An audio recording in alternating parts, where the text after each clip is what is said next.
Hello, hello, I'm Steve, and welcome back to Pillars of Eternity, where we created our main character here, Lotharian Vale, the elf rogue with a snappy attitude, and he has in his party Calliska, our tanky fighter with sass and everything else. They kind of make a good team, honestly.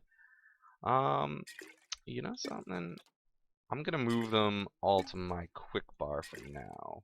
Actually, you get that, I get that. What is it? The Dyrwood doesn't give any DR, so I'm not going to equip that. So we're here at the caravan, and we are going to go look for spring berries, as is shown in the journal down here. Moment's respite.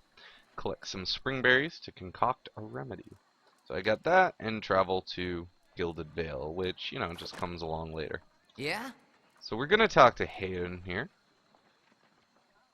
You see a man wearing simple but mostly neat clothes. He's transfixed, however, by a ragged tear in the seam of his tunic.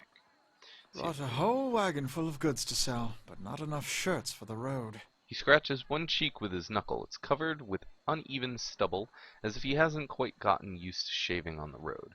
By the way, everybody, I do pause my commentary to listen to the characters speak, because honestly, Obsidian, they did an amazing job on the voice acting. Like, the voice acting is really good and believable and pulls you into the whole, you know, Pillars of Eternity world and atmosphere. So, just letting you know, that's why I kind of pause when anybody's talking. Say, is there anything you need? I've got some basic traveling supplies for sale if you'd like to take a look. Who I'm are a trader, originally from the Adir Empire, but I've been trying to establish new business out here. Life on the road has brought some unexpected challenges, to be sure. And I'm sure you've noticed how prickly the locals can be. But we're here to make the most of things, right?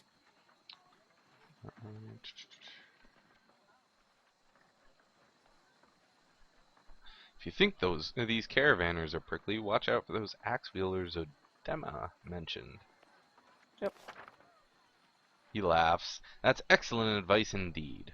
And you now have one rank in a disposition reputation. These reputations represent how people perceive your personality throughout the world. Even seemingly nasty reputations will be favored by some people, and benign reputations often bring out the worst in certain people.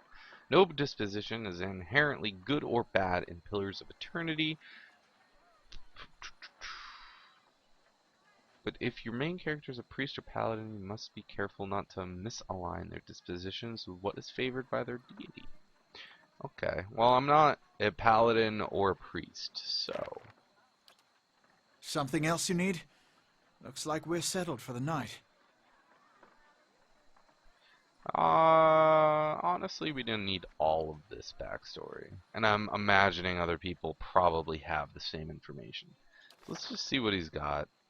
He's got the simple stuff, and I'm sure we're going to find it later. But I'm gonna sell this clothing for some quick gold. I don't need the description of what a store is. I don't have anything in stash. On my characters, I have the potions in their quick slots. He doesn't have anything that would really be of interest. This just highlights things. I wish it would switch, like the stash.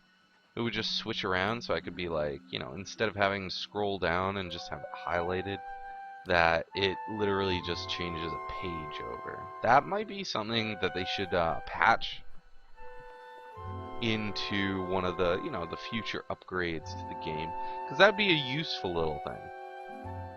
I mean, it's not 100% necessary, but I think it's probably a good addition to the game. Got it. So, we need to find spring berries.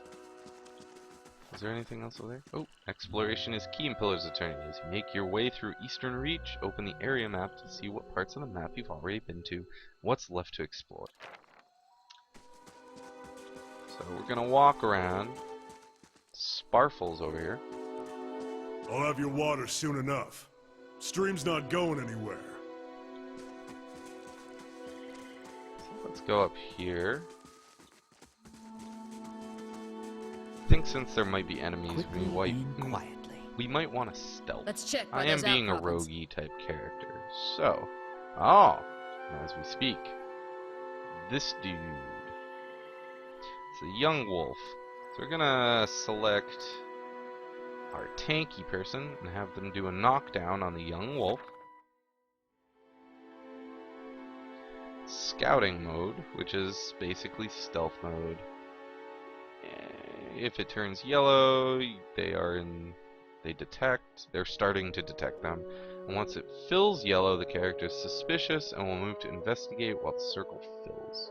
Okay, so we're gonna do this, and moving towards the character accelerates how quickly they will detect you. Okay, and we're going to prepare a blind for this guy as well. So once he detects them, I wanted to get as close as possible. So once it detects them, I have it set so that the game pauses when combat starts, so that we can set up all our attacks and everything else. Pillars of Eternity uses a possible real-time system. Yeah, that's what I just said. And now that it's started, we're going to have the attack commence. Okay, all these things, it's basically just talking about stats. And I scored a crit, which is awesome. Dexy characters are usually crit whores, honestly. Like, that's another reason I absolutely love roguish characters. They're crit whores. Sure. So it seems we already have the spring berries. This is it. Oh.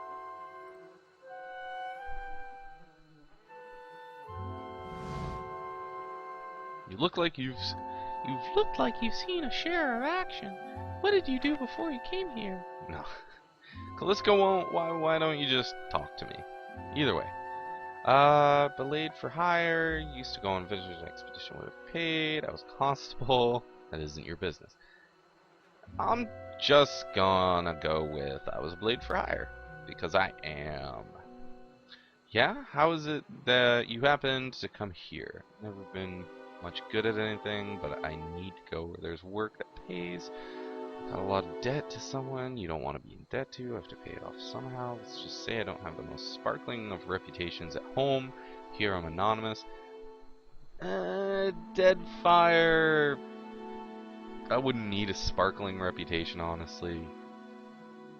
I'd say the debt one would probably make a lot of sense. Got a lot on your mind then. Hopefully things work out in the end. In my experience, they don't always. Caliska breathes in her surroundings. It's been a long time since I've been this way, but I always did like it. Lord Redrick's offer makes a girl think. I'll give him that. You here to settle like the rest of the lot? It's hard. It's a hard offer to pass up. No, I'm just passing through. I hadn't given it much thought. Well, it is a hard deal to pass up. Won't find many offers like it in these parts, believe me. You got some big plan in store.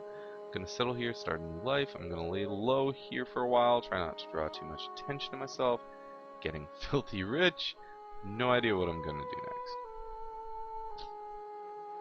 Well, since debtors are after him, and he is a roguish character, even though a little bit of an outspoken rogue as I want to make him, he's probably gonna lay low.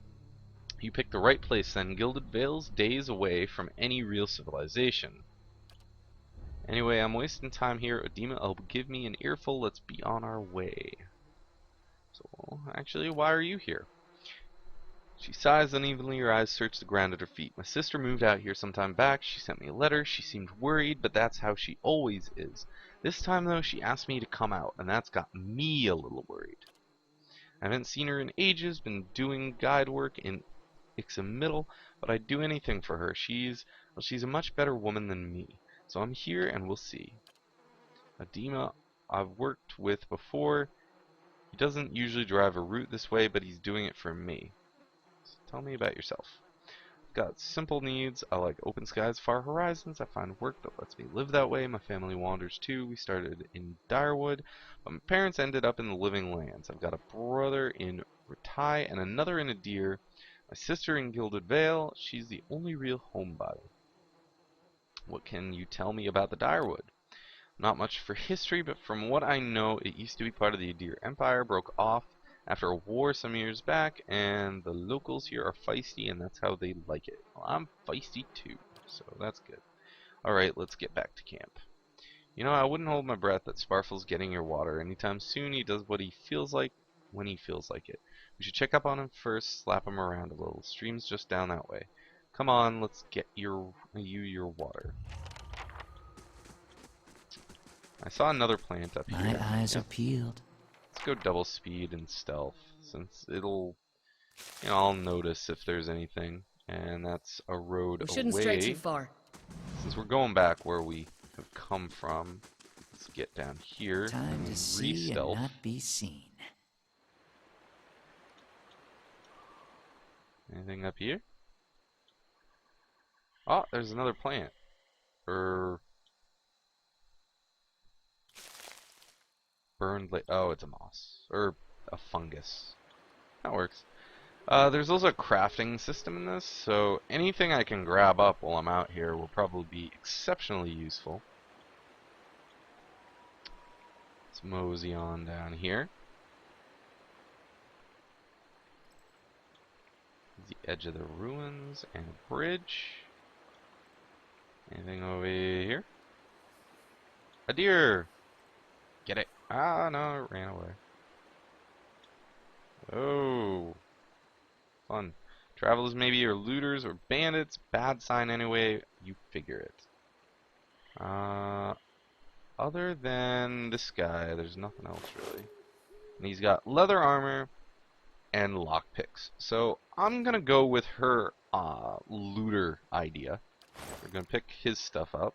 Corpse is cold to the touch, and a ripe smell wafts from it in putrid waves. Oh, a dark crusted bloodstain besmirches its simple linen clothing. So we got probably looters who got killed up here, which isn't a good sign for whatever killed them.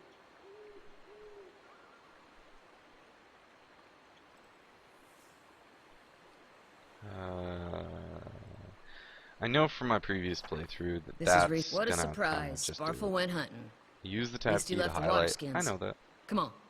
Oh yeah, it says water skin. Would you look at this? Oh, I noticed something because of my perception skill. The Disappointer, a pistol, and it has terrible -8 melee accuracy, -8 ranged accuracy. So -8 melee accuracy, -8 ranged accuracy, and 0.66 damage. And it bypasses 60R. This is the terrible. That's why it's called the Disappointer, but it's worth money, so hey. And beer! I got beer. Let's all get drunk later. I'm imagining we'll probably need it. Looks like some more fungus, dire cap. Let's check out the water skin now.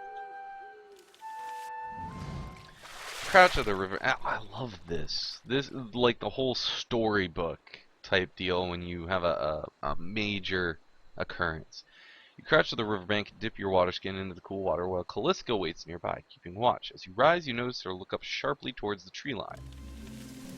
Out of the trees emerges Sparfle, one of the guides, barely discernible in the dim moonlight. He no longer carries his bow, and there is a strangeness in his gait, a spastic wobble in his ordinary deft strides as he moves towards you with a labored breath. Sparfle? Are you alright? Sparfle's toe catches on a rock, collapses forward, and heaped the feathered shaft of an arrow planted between his shoulders like an enemy flag. And that's the end of Sparfle. Oh ho! Enemies. I wonder. Ambush! You know, honestly, I kind of want to just loot Sparfle.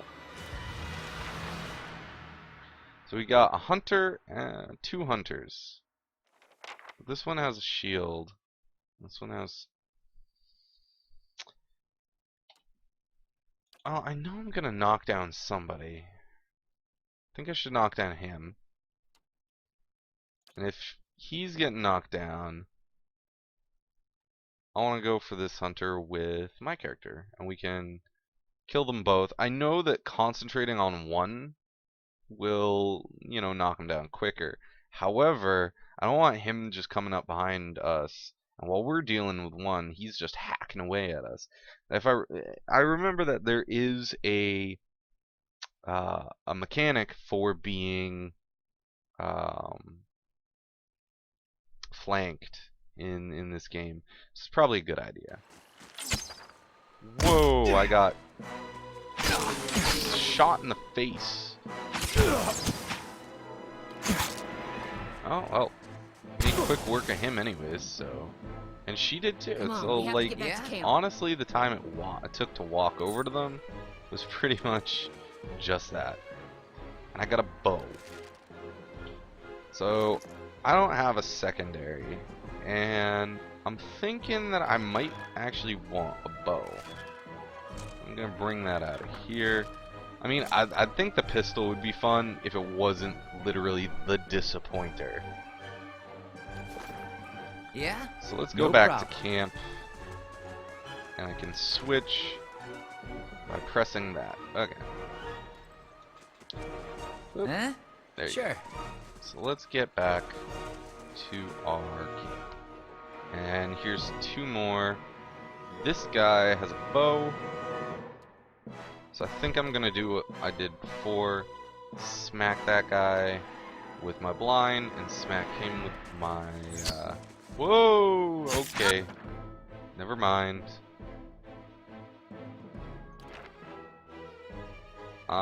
Switch over to this dude and blind. Actually, yeah, blind him. Blind him. Why aren't you? You know what? Never mind. Oh, there you go. Took him a second though. They're both attacking me. She's the tank, you douches. Knock him down.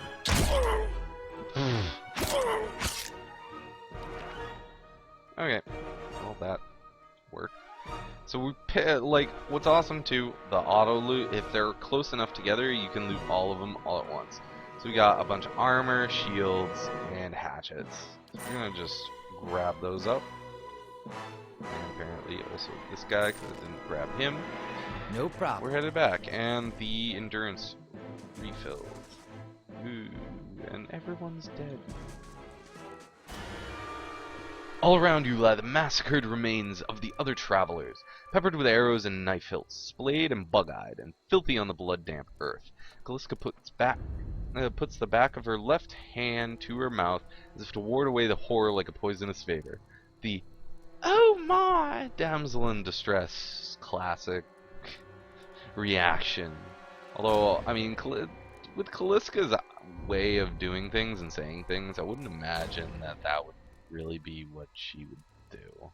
But either way, a handful of dark figures stands above the fallen, treading on limbs and backs and heads, jerking their axes from bodies as if from half-split logs as they prepare to add you to the sprawling pile beneath them. One of them, towering and severe with a thick beard, tasseled with knots, holds a wet blade at the neck of the man you recognize as Herod, the last of your caravan left standing. Lay down your arms, trespasser. Do not forfeit this man's life, for a fight you will lose. So why have you done this? The ruin is not sullied by our hands, men of Aaron Galanfa, because I have lore. We've not trespassed familiarly.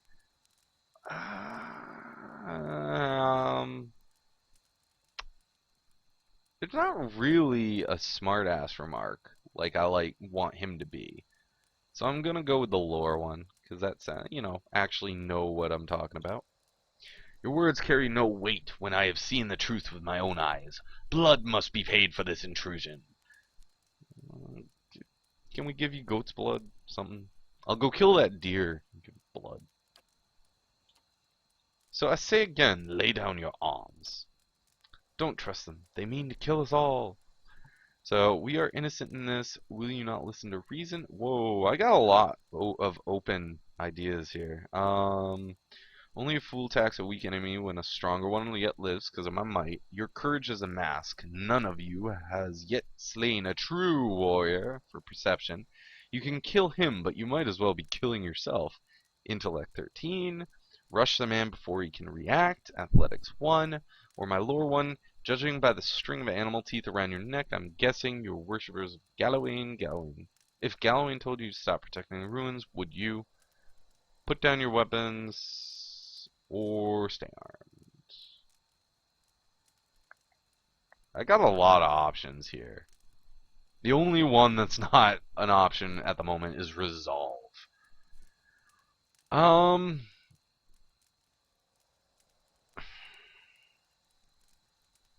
thinking, other than this, I'm either thinking you can kill him, but you might as well be killing yourself. But that seems just like, it's not even smart ass. It's just like, meh.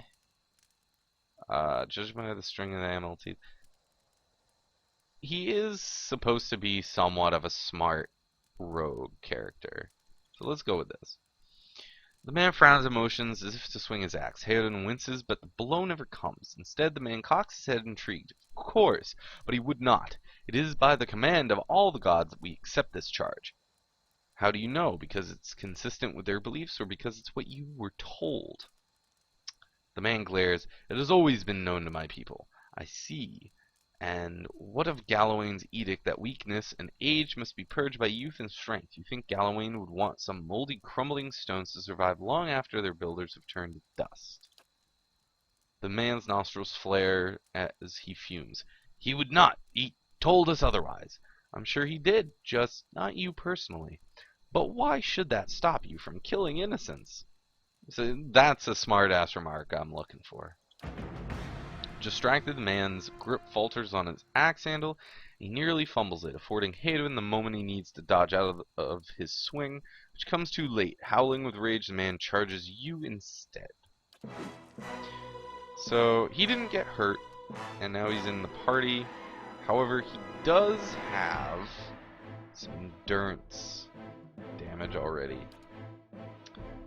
But I'm gonna have him swing around right here. I'm gonna go and blind this dude. I'm gonna have her go after him. So we spread out and blind, knockdown. They're basically gonna be fucked.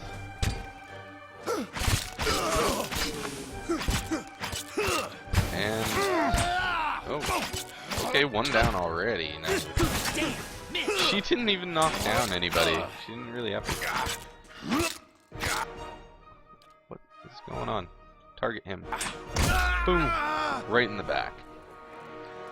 So they're done for. Your enemy lies supine on the ground, unable to rise. His companions now silent among the other dead. His breath comes in wheezing, fitful gasps. He looks not at you, but at the sky above you. Forgive us. Barely audible beneath his choked sighs, a whisper of wind stirs the air. At this, the man's eyes roll back as he closes them. Good, good, the gods are just. A queer smile crosses his face. I am ready. So this is a be awake. Because the wind is starting to blow weirdly, and Dima warned us about it. The wind begins to swell, whipping around the camp, electric and volatile, upending pots and rattling tents like an angry spirit. You can feel it begin to seep beneath your skin like a jetty beginning to come to the surge of a great wave. Where it pierces you, it feels as though it's rending you apart from within. Seated against a wagon wheel amidst the howling maelstrom slashed across chest and bow, Adima's body stirs, and with great effort he raises his sagging head. His eyes barely open, and he looks directly at you. Aw, poor Adima. Adima's like badass. Get inside! Run!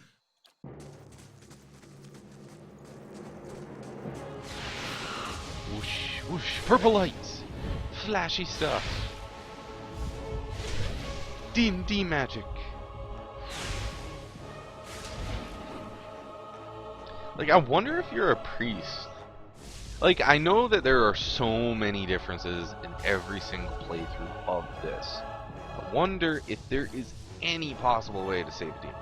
Which, I know wouldn't go with the story, but it'd be funny if they had like this one specific situation where you might be able to save him, which would be awesome. And like it would just make it so that you knew that the people who made this thought of everything, which would be cool. Straining against a gale that threatens to pull you off of your feet with every step, you set your hands in the warm folds of weathered rock and set about pulling yourself up the precipice. The last burst of energy before your arms give out, you swing yourself up onto the ledge. 2. Hayden trails behind, slowed by injury and delayed by early hesitation. As he nears the face of the rocks, one of the fallen attackers who had been feigning death lunges for Hayden, topples him onto the rocky ground. Restrained, Hayden lashes out against his fatigued assailant, but struggles to break his hold. They are close to you. Despite the wind from your position, if you were to throw your weapon at the attacker, you would have a good chance at hitting your mark. So I could throw my weapon, allow Hayden to break free on his own, or Dexterity 15. Grab a rock and hurl it at the attacker. So I just whip a rock at his forehead or something. I'm going to use that, obviously. Your aim is true. That is not a rock. That is like a spear or a sword or something. Not a rock. But either way, your aim is true and the hit jars Hayden loose, lurching to his feet. Hayden clambers up the base of the rocks. As he nears the top, however, the wind flares, pulling him sideways and tearing one of his hands free. But diving out onto the hard rock, you manage to catch hold of it. Securing his other hand, you pull with waning strength. It feels as though your arms would be jerked from their sockets. They hold just long enough for Hayden to set his feet and join you on the trembling ledge. There is deep resonance, swelling wind now. You feel it in the rocks beneath your feet, and inside the cavity of your own chest, as though it would shake the marrow from your bones. Very descriptive. Each new gust menaces the old stones before you, loosening connections, unsettling balances. As you dart beneath the old archway, the entire portal begins to fall beneath its own weight. So they've had Beowicks before in this area of the world, but now is when the arch decides to fall apart. But it seems we're going to a new map. Was that? A Bewick. Had to be. Then we're lucky to be alive. And we're the only ones. We can't stay here. There could be another collapse. We're not getting out that way anyway. Let's get further inside. Okie doke. A lower level of ruins has been blocked off Yeah? by fallen rubble. Sure. Let's deactivate fast mode for now. Escape the ruins is our new quest. That should be Addendum far added. enough. But what now? We look for another way out. Storm has to die sometime. So what happened out there? Windstorm of a kind. They only get in Air Glenfoth. Not too many people live through them, so it's hard to know what's true. The Glenfothan word is Bewick. To them, it's the gods' way of reaping the souls of the land that couldn't find their own way out, but they'll take a living soul as soon as a dead one. Still got yours? Yeah, I do. So who attacked us? Glenfothans, those would be the hut dwellers Edema warned you about, looked to be fangs of Galawain, who are the twitchiest of the lot. They go ruin to ruin looking for fights with colonists. Poor Edema. I think he half expected this once we lost the main road. Glenfothas said we trespassed in the ruins. I don't believe that. Edema would never allow it. But as much as the fangs are hotheads, Glenfothans don't attack without being provoked. Either they saw something and got the wrong idea, or, she glances down the passage beyond, or there's looters in here with us. That's not something we need right now. Like, I'm thinking it might have been the looters that we saw outside that picked them off. But, I mean, hey, there can always be looters. And honestly, I think that every time you play this, there's a bit of randomly generated encounters and stuff like that. So, who knows? Let's see. What about everyone else in the caravan? The wheels got hold of them now. She looks up. Gods grant them better luck in their next lives. I don't think I'd say you don't seem too upset about all this. Because she does. Like, look, Callista's lips pressed together and her chin rumbles. Her voice is faint. She is obviously upset, just holding herself together. I don't want to be a dick. So let's get going. And I think now that we are in the ruins, I am going to let it be. You know, honestly, for No such a problem. small, like, for the overhead and everything else, you can zoom in pretty nicely and get really good details on all these characters. I like it. So I think I'm going to leave it at that. And we will rejoin Lotharian, Heoden, and Kaliska in the next episode. So, as always, would you kindly subscribe if you could, like if you would, and as always, I will see you on the next Pillars of Eternity.